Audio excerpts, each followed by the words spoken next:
right, guys, back to Bud Not Buddy, chapter 4. So, today we find out how Bud gets his revenge on those Amoses, those terrible Amoses.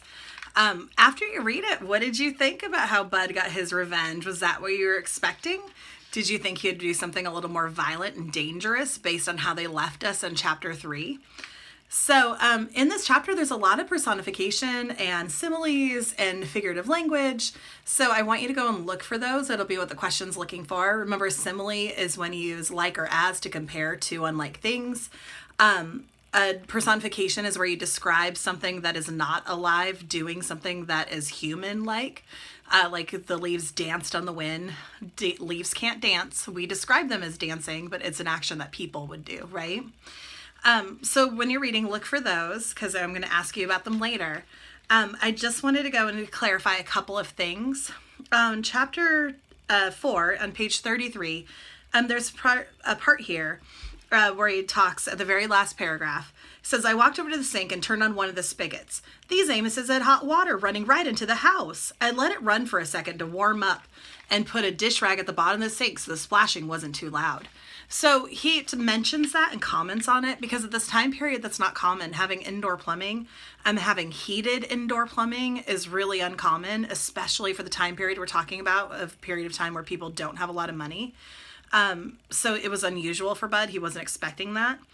And then also the very last page, my kids every year have a real trouble with this because they're not familiar with it. So page 35, very last paragraph. Man, I was on the lam.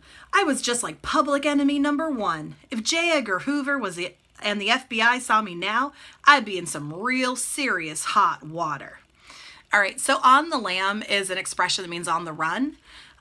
Public enemy number 1 is how we describe people who are like at the top of the FBI's most wanted list, like the most dangerous, the people they're looking for the hardest. So that's how he's describing himself. And then J. Edgar Hoover at this time period was the head of the FBI, who is the one who kind of founded it and got it going and made it into what it is today. So it's just kind of funny to see this kid who thinks that, anybody is going to care about what he just did, that he's some sort of dangerous criminal, this criminal mastermind who's getting away with it all, If Batman and Superman were created at this time, I'm sure he would have assumed that they would be after him, right? But his revenge is so silly, but also kind of perfect, right?